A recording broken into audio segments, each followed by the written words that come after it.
una de las epístolas de Juan, donde él habla acerca de su gozo de ver a sus hijos caminando en la verdad. Dice el anciano, que es Juan, a Gayo, el amado, a quien amo en la verdad. Amado, yo deseo que tú seas prosperado en todas las cosas y que tengas salud así como prospera tu alma. Pues mucho me regocijé cuando vinieron los hermanos y dieron testimonio de tu verdad, de cómo andas en la verdad. No tengo yo mayor gozo que el oír que mis hijos andan en la verdad. Y para mí es un gozo estar aquí con ustedes y verlos adorando al Señor, portándose bien, y en general caminando con Dios. Y obviamente para todos nosotros seguir al Señor es un desafío. Para todos nosotros tenemos luchas por dentro y luchas por fuera, pero hemos abrazado la verdad de Cristo. En medio de las luchas que tú tengas, has abrazado la verdad de Cristo, y el Padre se goza en que tú estés caminando en la verdad. Así que denle un fuerte aplauso a todos los papás, a todos los que están aquí. Gracias, Señor. Bueno, ahora quizá usted no lo sabe, pero es un dato histórico que el Día del Padre fue originado por una señora que creía que debía de celebrarse y festejarse el Día de los Padres. Yo creo que ella estaba casada con un maridazo, ¿verdad? Que era muy buen papá, seguramente. Y entonces yo le dije a la pastora, pues obviamente para ser nosotros congruentes con la historia, pues tú tienes que pasar a hablar en el Día del Padre, porque es una mamá la que hizo esto.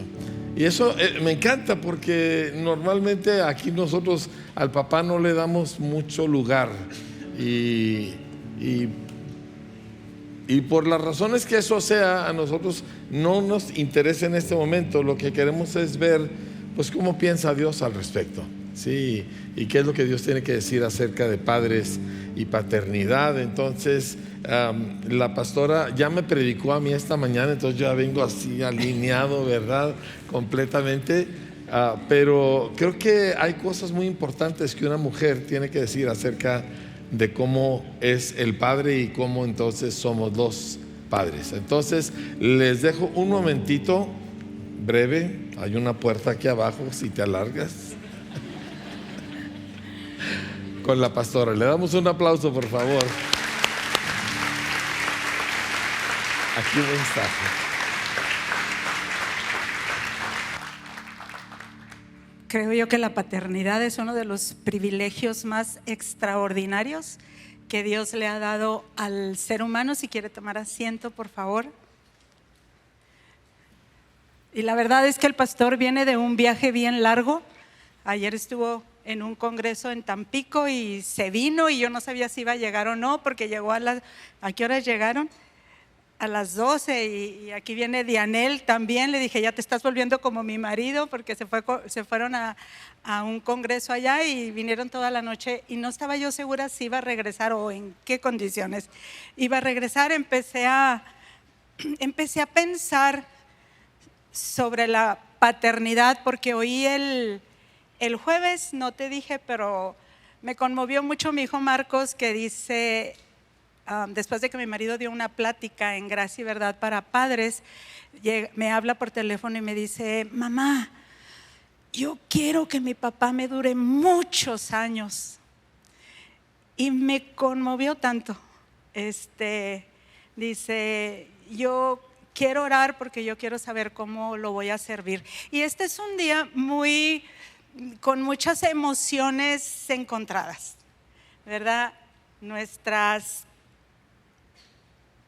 papás quizás fueron muy buenos, quizás no, quizás traemos muchas lagunas, porque nadie nos enseñó cómo ser padres. Y estaba viendo algo que se me hace muy importante que entiendan, sobre todo los varones, porque la Biblia, en quien pone toda la carga no es en las mujeres, sino en los papás. De hecho, cuando usted lee las genealogías, si ve el Evangelio de San Mateo, cuando empieza la genealogía de Jesús, dice Abraham, y quiero que oiga esta palabra, y quiero que la oiga en su espíritu, porque dice: Abraham engendró a Isaac, Isaac a Jacob, y Jacob a Judá y a sus hermanos. Judá engendró de Tamar a Fares y a Sara, Fares a Esrom y a Esrom a Aram. No habla de que las mujeres dieron la luz, habla de que los hombres engendraron.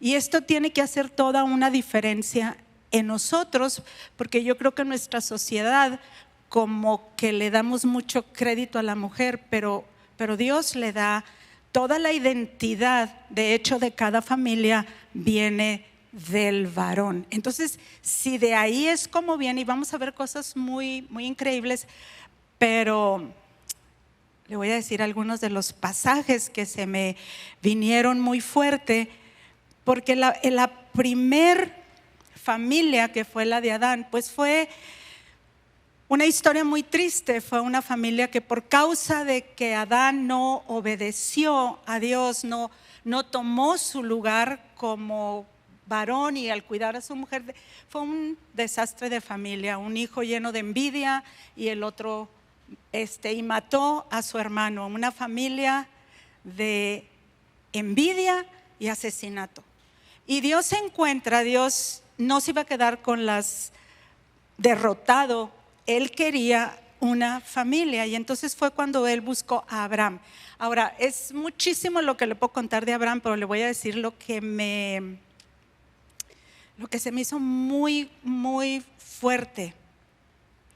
Porque Abraham es el hombre que Dios encuentra para, a través de su descendencia, llevar a cabo los propósitos en la tierra.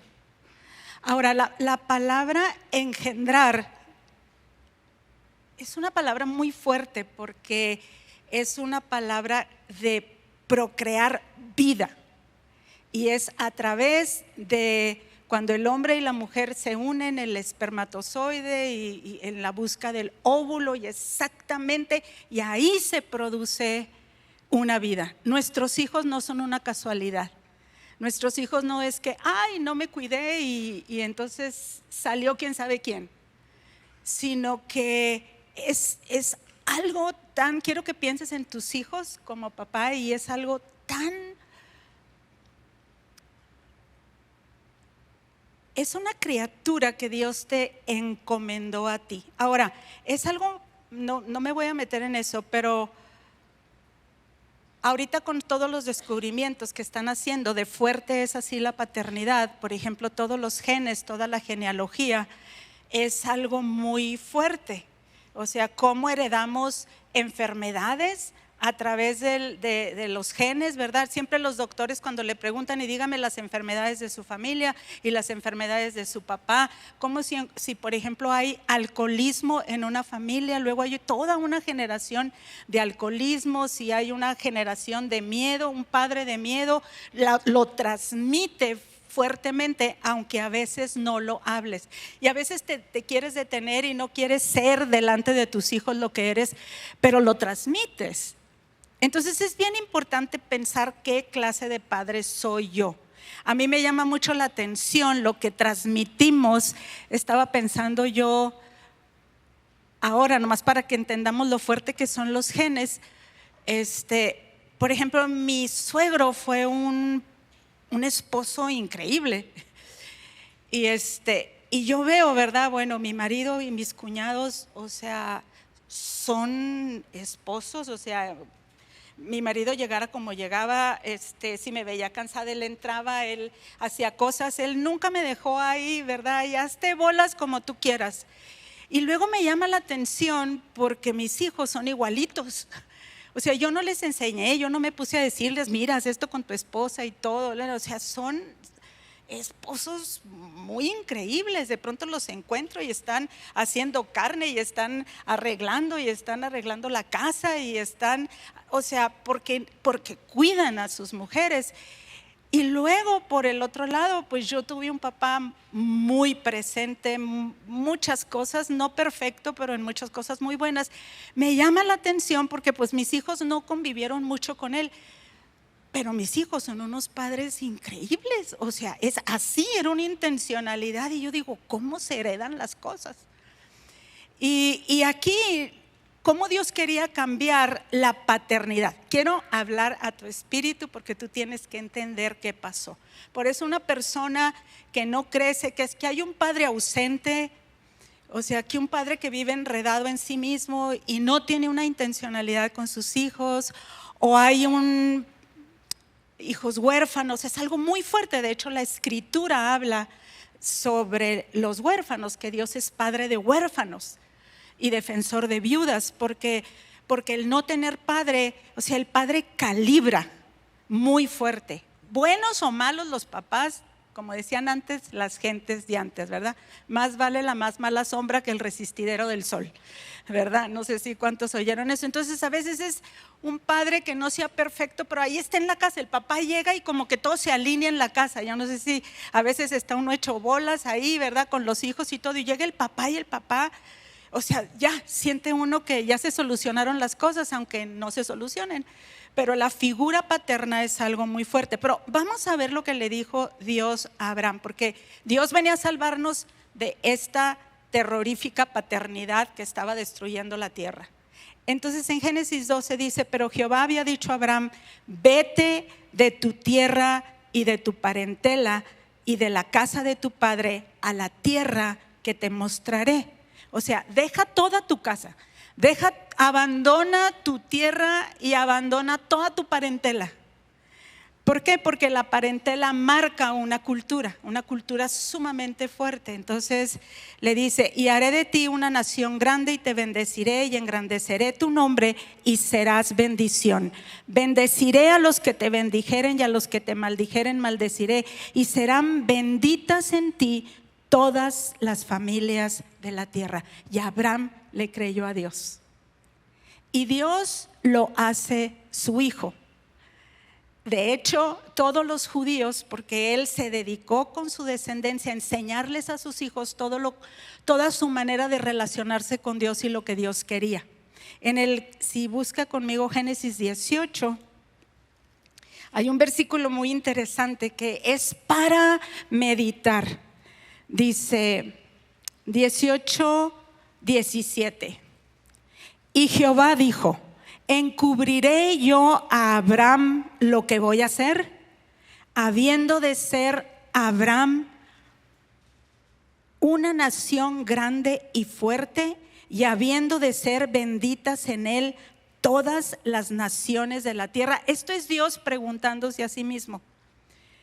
O sea, le voy a encubrir a Abraham lo que voy a hacer, habiendo de ser Abraham una nación grande y fuerte, y habiendo de ser benditas en él todas las naciones de la tierra, porque yo sé que mandará a sus hijos y a su casa después de sí, que guarden el camino de Jehová, haciendo justicia y juicio, para que haga venir Jehová sobre Abraham lo que ha hablado sobre él. La promesa de Abraham tan tremenda de que te voy a bendecir y en ti van a ser benditas todas las familias de la tierra, estaba condicionado con esto, porque yo sé que él le va a enseñar a sus hijos, no que va a orar con ellos en las noches, no que de vez en cuando les va a decir algo de la iglesia, es que los va a instruir y formar en justicia, es que va a caminar con ellos hasta que sean formados, es que va a estar presente para enseñarles toda una mentalidad de justicia. Dice: hasta que se haga eso, que guarden el camino de Jehová, haciendo justicia y juicio, para que haga venir Jehová sobre Abraham lo que ha hablado sobre él. Ahora es muy interesante las cosas que Dios le pidió a Abraham. Le dijo: no vas a vivir como nómada, no vas a tener ninguna casa en la tierra que yo te voy a entregar. Y era un hombre que vivía en una ciudad sumamente rico, sumamente seguro, y Abraham le cree a Dios y empieza a caminar y decide no poseer, dice, ni siquiera una huella de su pie. nada iba a poseer. Si usted ve la historia, tanto Isaac, sus hijos, como Jacob, su nieto, vivieron igual que él. Era fuertísimo, o sea, vivieron en una fe que abrazaron, o sea, abrazaron la manera de vivir de su padre. ¿Cuántos hijos decimos, ay, mi papá fue así, yo no voy a ser así? Rechazamos a veces tremendamente el camino, ¿no? Yo digo, a lo mejor Isaac dijo, o sea, ¿por qué estamos viviendo así? ¿Por qué tenemos que seguir en esta fe a nuestro padre sin descansar, siendo nómadas en tantos peligros? Pero ellos vieron la fe y la relación y el entendimiento de justicia que tenía Abraham. Cuando una cosa con Isaac, su hijo, lo que se habla de Isaac, porque es muy importante lo que se habla de Abraham, pero lo que se habla de Isaac. Y lo que se habla de Isaac, lo que se dedicó a hacer, imagínese la relación con su padre, imagínese lo que la paternidad de Abraham fue para Isaac, que él se dedicó, dice, a abrir los pozos que los filisteos cegaron. Los pozos de su padre, los pozos de Abraham. O sea, él no dijo, yo quiero lo mío, yo a ver qué hago, yo ya estoy cansado, ¿verdad? ¿Por qué tengo que obedecer a mi padre? Y él recordó que una de las riquezas de su padre era que había abierto pozos en el desierto y que por esa razón toda la descendencia, o sea, todos sus bienes y todo sobrevivían de ahí, y mucha otra gente vivía de esos pozos.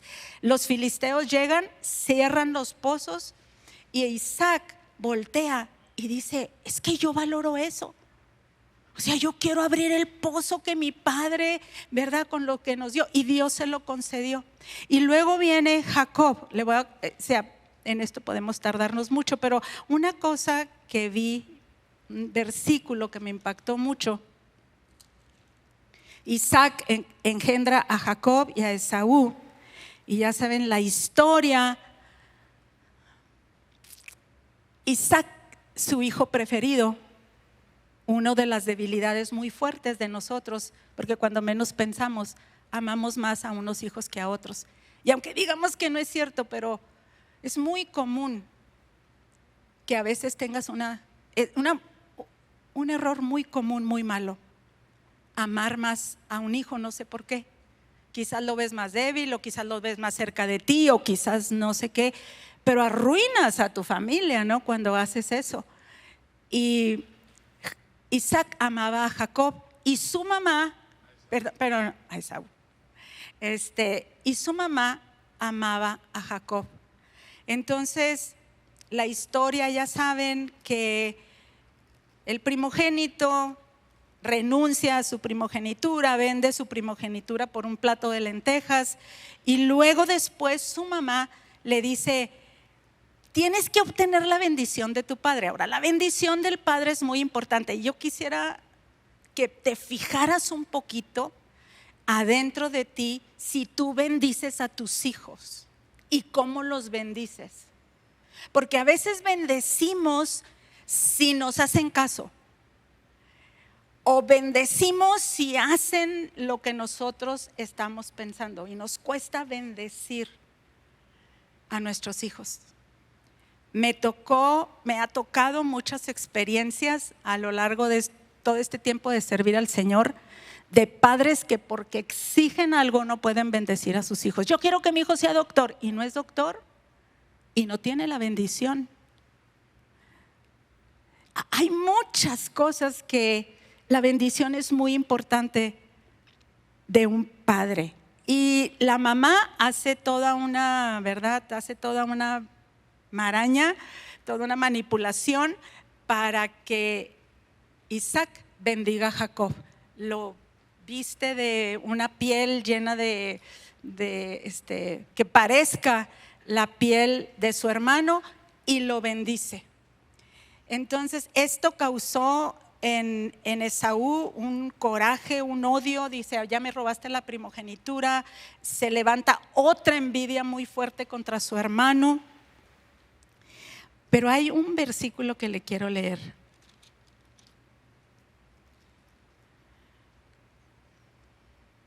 En Génesis 28.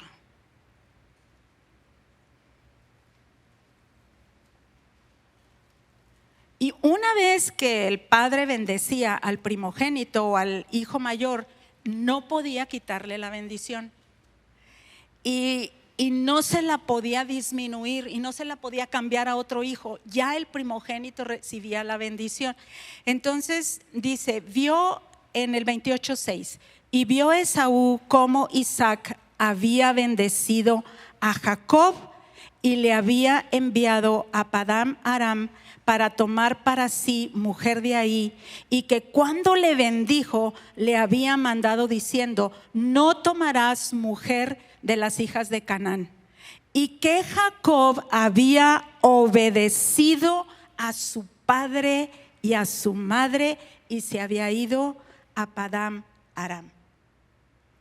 Me impacta tanto esto, obedeció a su padre y a su madre, en medio que la había regado tremendamente, en medio de que había, como quien dice, contado mentiras y sí había robado algo de su hermano, y sin embargo va con su papá porque sabía lo que su papá era, sabía que su papá tenía la bendición de Dios, y entonces obedece y se va. Otro hubiera dicho, no, pues yo ya tengo la bendición, o sea, yo ya hago lo que yo quiero. Y sin embargo estaban bajo esta paternidad tan fuerte de un hombre que no podía tener hijos. Y fue tremendo, o sea, la paternidad. Ver estas historias nos sirve para entender todo lo que es una paternidad. Como a veces los papás tan fáciles decir, no, pues es que mi hijo está haciendo esto y está haciendo lo otro. Y empezamos a maldecir. Y eso nosotros tenemos que cambiarlo, porque nuestro propósito es que tú lo acompañes en su entendimiento de lo que es justicia, que tú lo acompañes en su caminar de lo que es fe. Esto fue la historia de la paternidad, son los padres de Israel, por eso Israel tiene esta identidad tan fuerte. Todo el país de Israel sabe que ellos son hijos de Abraham. Hay una cosa muy interesante, ellos no dicen que son hijos de Dios, ellos dicen que son hijos de Abraham, porque todos vieron la confirmación de lo que Dios había hablado sobre Abraham. Entonces, cuando Jesús viene y se dice a sí mismo que su Padre es Dios, o sea, causa estragos en el corazón de la gente, por eso lo mataron. O sea, la razón por la que mataron a Jesús, porque él se decía hijo de Dios, porque al hacerse hijo de Dios, él decía, yo soy igual a Dios. Porque tus hijos son iguales a ti. Si tú te dedicas, si tú te pones un poquito a observar a tus hijos, híjole, tú vas a ver ahí todos tus defectos como todas tus cosas buenas. Pero no lo puedes evitar. Ay, que mi hijo tiene esto, y a ver, voltea para adentro y dices tú, ay, no quisiera, ¿verdad? No le quisiera haberle heredado eso a mis hijos. Pero la promesa seguía en pie. En ti serán benditas todas las familias de la tierra. Y en Juan 1, que estos son los versículos que le quiero compartir, ya se va a abrir aquí. Juan 1:11, estoy hablando de Jesús. Ahora quiero que pongamos todos nuestros ojos en Jesús.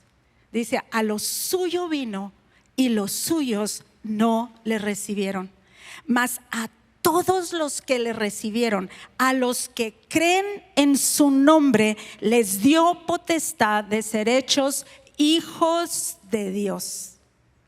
A los que creen en su nombre, a los que creen en Jesús, les dio potestad de ser hechos hijos de Dios. Cambió a toda la gente que cree. Y aquí yo quiero que tú, de veras, en tu espíritu, en tu corazón, tú de veras te preguntes, yo he creído.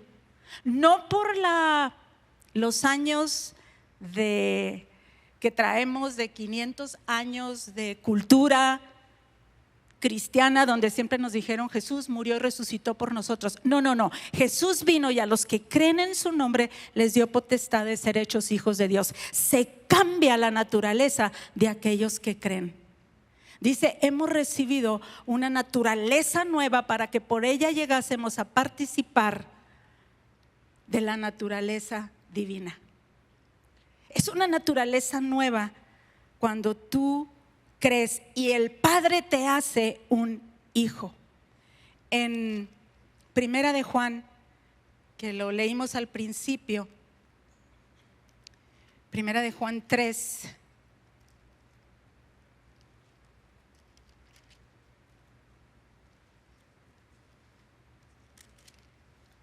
3:1. Y se lo decimos todos juntos. Yo sé que el calor está un poquito fuerte, pero vamos a decirlo todos juntos. Mirad cuál amor nos ha dado el Padre para que seamos llamados hijos de Dios. Por esto el mundo no nos conoce porque no le conoció a Él.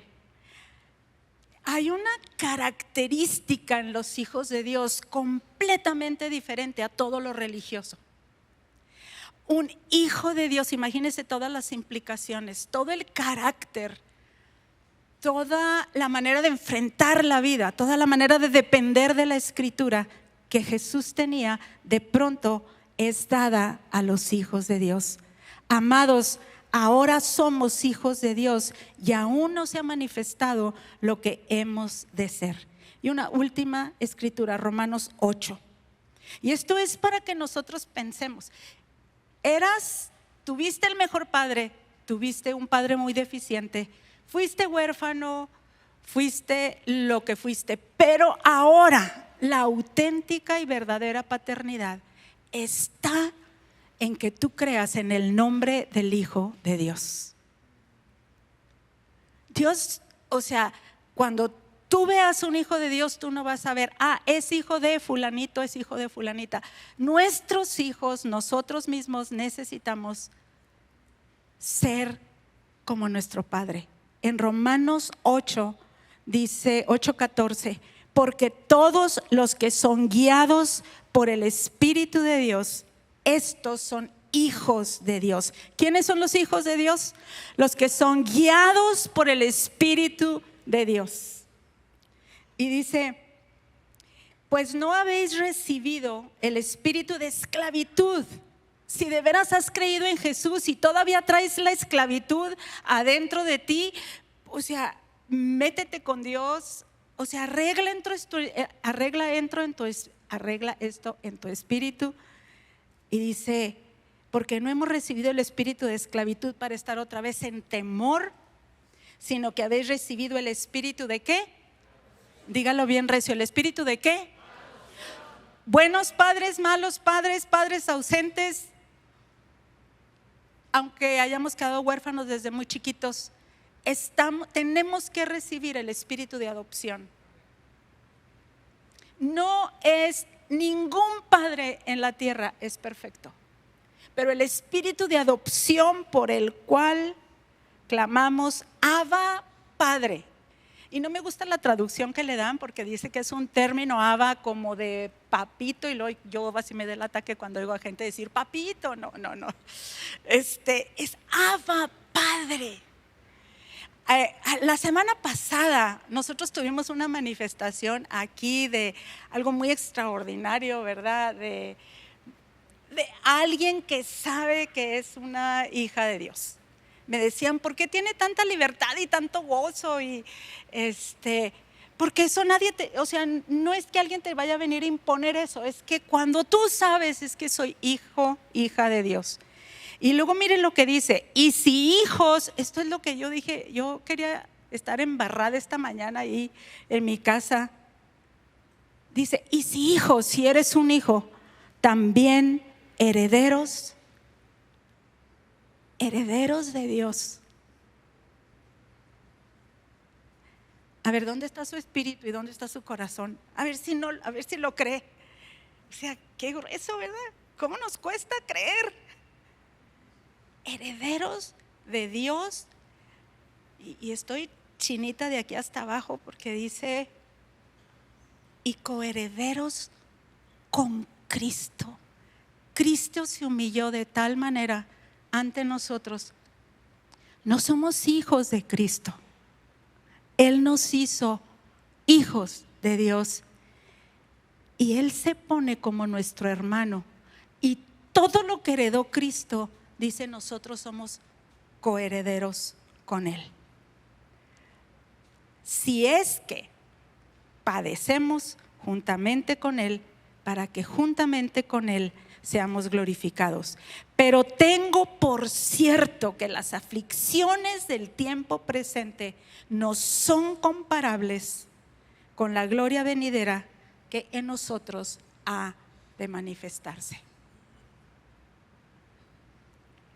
Dice, porque el anhelo ardiente, mis hermanos, el anhelo ardiente de toda la creación es el aguardar la manifestación de los hijos de Dios.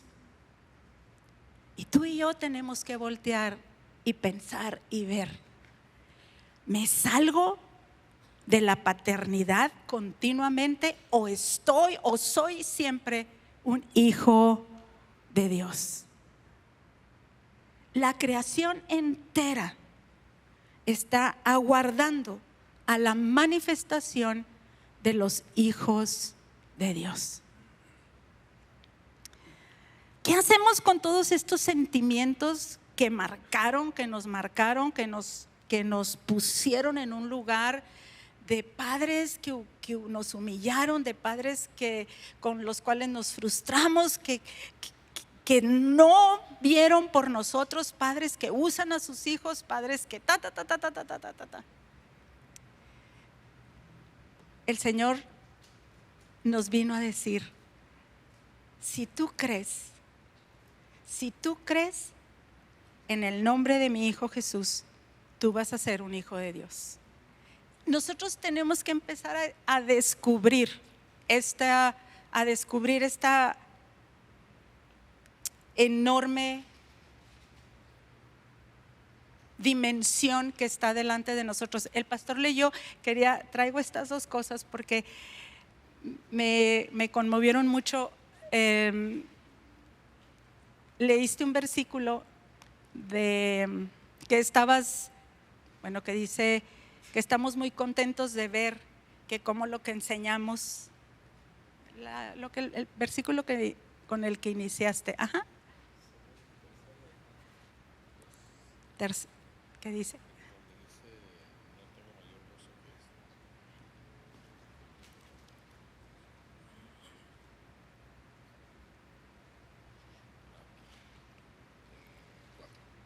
No tengo mayor gozo que el oír que mis hijos andan en la verdad. Dios nos ha dado padres espirituales y el padre espiritual entra en otra dimensión aquí en la tierra, y cuando tú enseñas de lo que tú has vivido y aprendido con tus hijos, es un gozo muy extraordinario. Y ahorita me trajo Marina 2 sobres de los diezmos de Nena Romo. Y quiero decirle, Nena recibe, yo creo que una pensión como de 5,000 pesos 5,000 pesos al mes de su jubilación, y bueno, quizás los 6,000 de no sé qué, y trae sus diezmos, 2 sobres de diezmos, su diezmo, sus becas y sus ofrendas, aparte tecorichi. En los 2 sobres se los puedo poner ahí. Es un gozo cuando hijos aprenden la generosidad, cuando hijos se ponen bajo sus padres. No solamente en el dar, sino en todo lo demás. Entonces ya se me va a acabar aquí, me va a abrir aquí. Ya me voy, pastor, desde que me caiga aquí.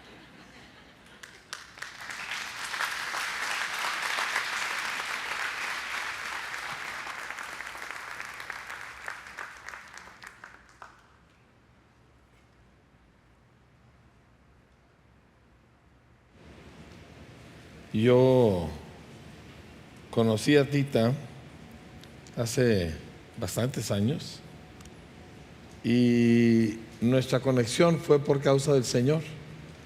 Los dos estábamos determinados a que no teníamos tiempo para pensar en novio, novia, pareja, matrimonio. Ella no quería saber nada. Yo había decidido que yo y Saulo de Tarso íbamos a caminar solteros toda la vida. Y entonces cuando nos conocimos, toda nuestra conexión fue el Señor. Y yo descubrí que ella oye al Señor.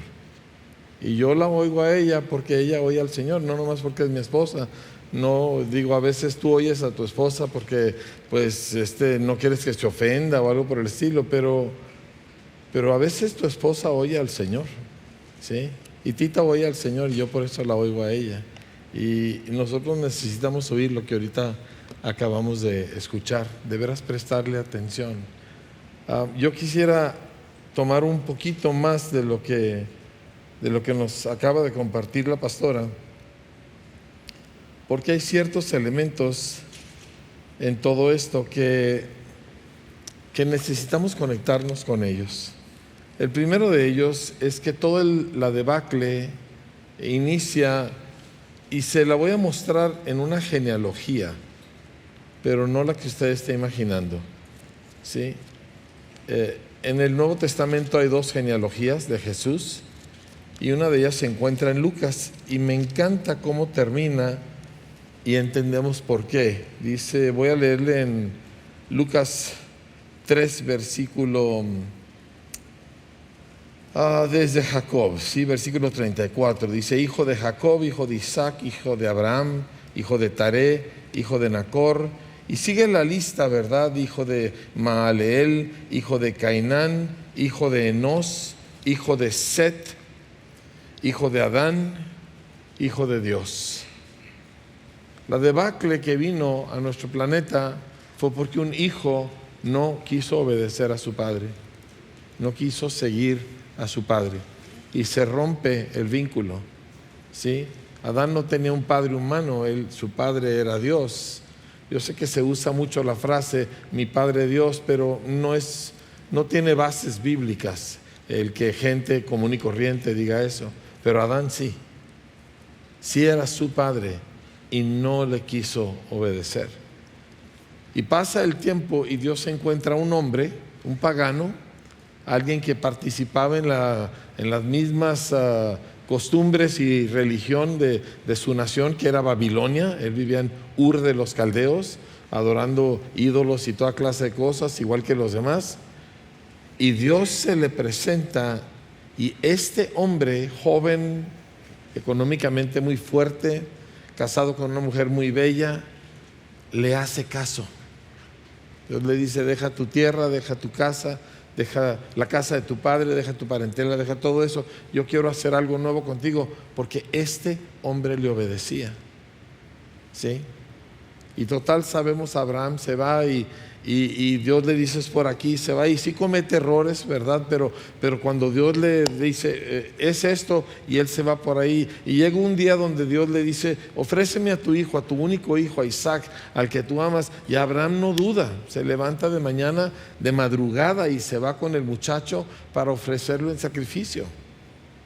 Y Dios encuentra uno que está no solo dispuesto a obedecer, pero que obedece. Y la Biblia le llama a Abraham el amigo de Dios, ¿sí? Y los judíos son lo que son porque son la descendencia de este amigo, de este verdadero hijo, no engendrado por Dios, porque no fue engendrado como lo fue Adán o como lo fue Jesús, pero sí fue hijo porque fue obediente al Señor. Wow. Nosotros llegamos ahora a Cristo, y la Escritura nos dice que Él es único porque Él fue engendrado por Dios.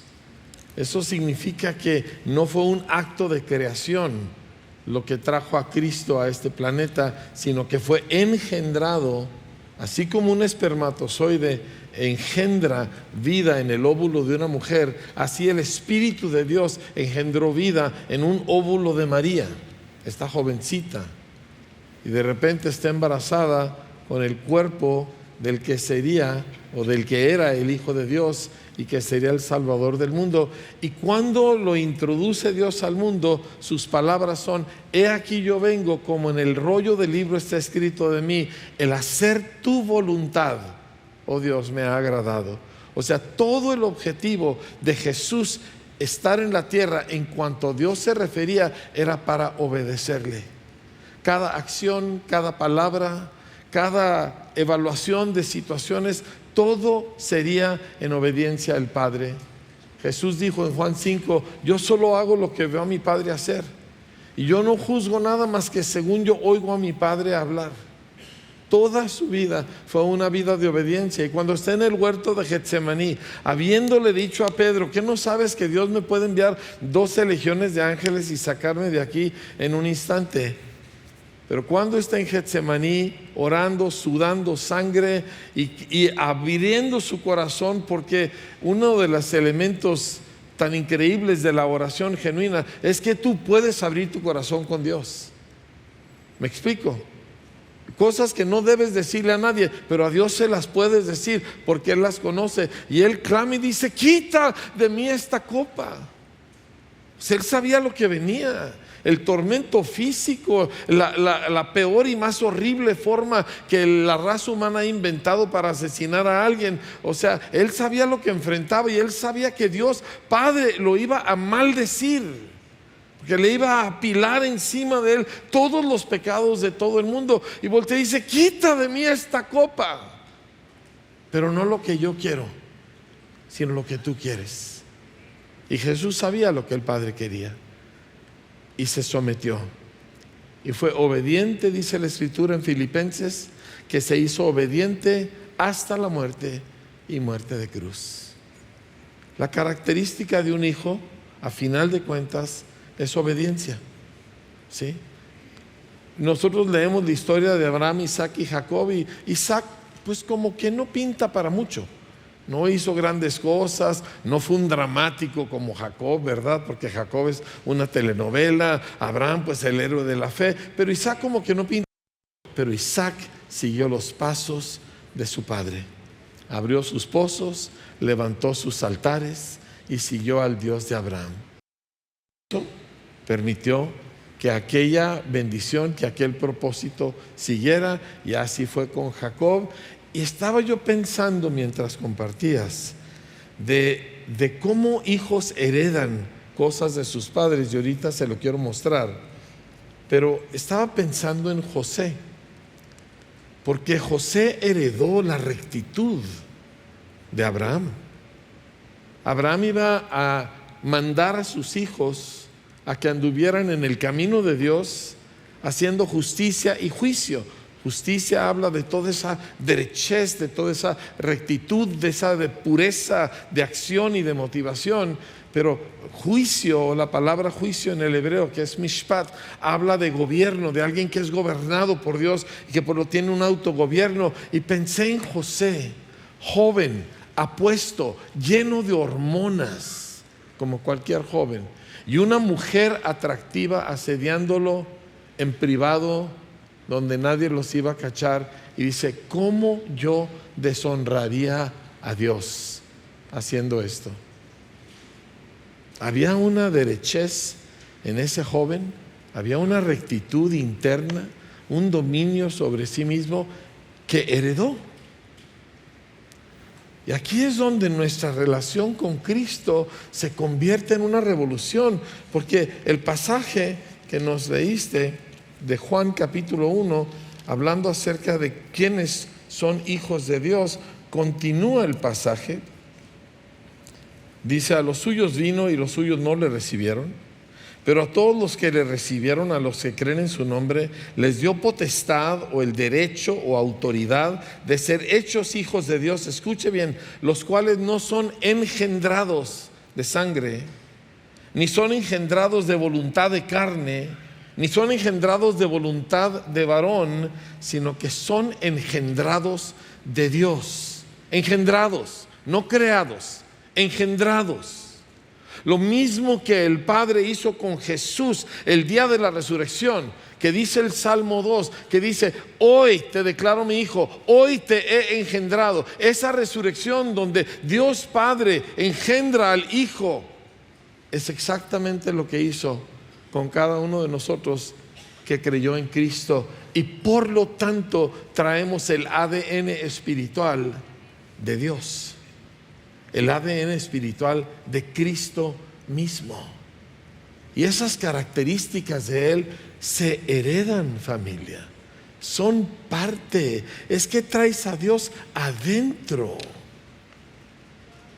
Por eso a mí no me gusta que gente use el término mi Padre Dios como se usa culturalmente, porque no es cierto. Y no es cierto porque no han sido engendrados, y no es cierto porque no obedecen. Entonces, ¿de dónde se atreve la gente a decir mi Padre Dios? ¿Me explico? Pero cuando tú has creído en Cristo y tú has nacido de nuevo, entonces Dios es más que una frase bonita. Él es auténticamente tu Padre y tú compartes de su naturaleza.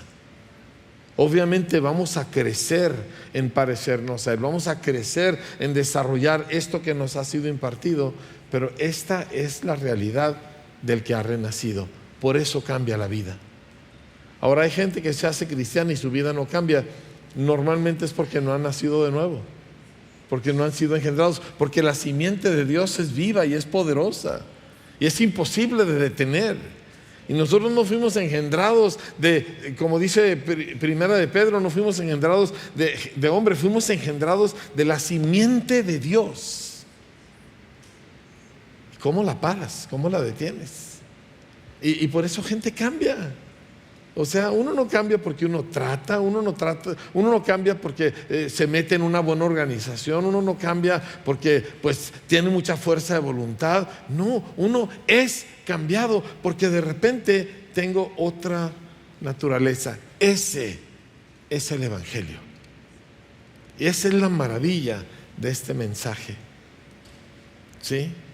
Yo tengo muchas ganas de visitar Saltillo. No estoy cambiando de tema, porque en Saltillo hay un hermano pastor que rehabilita drogadictos, y es tan fuerte lo que está haciendo que ya cuentan como en varios miles. Tú no sabes números, Josué, pero como 5,000 nada más ahí en ese centro. No, sí. Bueno, hay de todo, pero hay un montón de drogas. Yo sé porque nosotros hemos enviado a varios para allá. O sea, hay un pastor aquí en Parral que de vez en cuando me pide apoyo porque encuentra un par de drogadictos y hay que llevarlos, y nosotros lo apoyamos para que los envíe. Pero el asunto es de que ¿cómo cambias la vida de alguien que tiene 10 años adicto a las drogas? ¿Cómo cambias su forma de ser? Pues no es humanamente posible. Pero el Evangelio no es humanamente. El Evangelio es engendrado por Dios. El día que tú naciste de nuevo, el día que yo nací de nuevo, el día que creí en Cristo verdaderamente, ¿sí? Ese día yo fui engendrado y una nueva vida surgió, así como engendré a mis hijos según la carne. Ahora, esto es lo que requiere creer. ¿Sí? Ahora, se manifiesta de cierta manera, y quiero hablar un poquito de ella, pero esto es lo que creemos. O sea, creemos que la obra de Cristo sí renace al ser humano. No es nuestra fe de que esta es la manera correcta, ¿verdad? O estas son las reglas correctas. No, amados. Hay muchas personas intentando honestamente, de buen corazón, seguir las normas cristianas, pero no tiene nada que ver con eso. Dice: en el reino de los cielos, en Cristo Jesús, de nada sirven las reglas, dice. Lo que manda es una nueva creación. Lo que cuenta es una nueva creación. Si tú dices: es que yo no puedo, a lo mejor todavía no naces de nuevo. O a lo mejor tú no has creído realmente en Cristo. Crees en ti, crees en lo que tú puedes hacer, y a lo mejor crees en el ejemplo de tu tía o tu abuelita que sí sigue a Cristo, pero es hasta que tú crees. Y viene el Espíritu de Dios y te engendra y pum, eres otra persona. Dices, ay, sí, a mí me pasa muchas veces. No, eso pasa una vez. A mí me pasó el 28 de enero de 1980 a las 11:25 de la noche en la 1516 West Call Street en Tallahassee, Florida, en la salita de un departamentito donde yo vivía. Y todo cambió. Yo soy otra persona a partir de ese momento. Ese es el Evangelio. Y ese es el Evangelio al cual tú estás expuesto y que Dios te llama a creer.